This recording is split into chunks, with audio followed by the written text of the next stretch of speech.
Hello everyone, this is Den Vlog, a day in my life content creator of age of 22.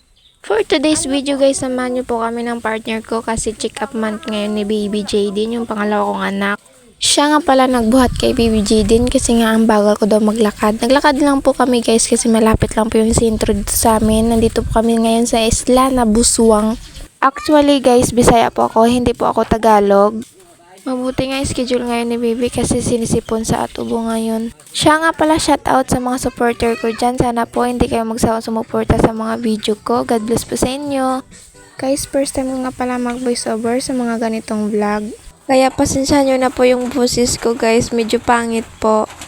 Actually guys, nandito na po tayo sa sentro. Natakot nga pala ako guys, baka dalawa yung inject ni Baby. Kasi nga hindi po siya na-injikan noong last month kasi nga may allergy po siya. At maya inassist na po si Baby. Mabilis lang po guys kasi mabait yung staff dito sa sentro, lalo na po yung midwife si Tita Juby. At pagkatapos naghintay naman kami ni Baby kasi kuhanan siya ng height at kilo. At habang naghintay kami ni Baby, pinapangiti ko siya guys kasi nga kanina pa yan parang galit na parang malungkot. Ayaw ngumiti guys. Tingnan nyo guys. Kanina pa yan talaga. At maya ho kinuha na po siya ng kilo at height. Pagkatapos naman guys, kinarga po siya ni Ate Rima yung staff dito sa sentro. Kasi nga ho, mabait daw si Baby, hindi umiiyak. Walang kulo po siya habang kinarga ng iba.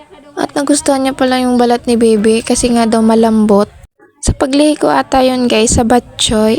Batchoy. At maya ho, habang naghintay kami tawagan ni Tita Juby, nagchismisa naman sila guys about sa akin sa pagpanganak. Yung nagsimula talaga guys yung partner ko kasi nga daw maunas daw mahimatay dun. Pagkatapos guys, tinawag na po ako ni Tita Juby at tinanong niya po ako kung nagpapadidi pa ba ako kay Baby. Yes, syempre nagpapadidi pa po ako kay Baby. Mabuti na lang guys, isa lang yung inject ni Baby kasi 7 month na po si Baby. Babalik na lang daw po kami guys pag mag 9 months na si Baby. Kala ko talaga dalawa yung inject ni Baby kasi hindi siya na-injectan nung last month kasi nga may allergy sa nun. Pero guys, nawa po talaga ako kay Baby kasi panay tingin po siya kay Tita Joby. Kasi iyak naman daw sa inject naman ikaw at hito na po guys, tingnan nyo.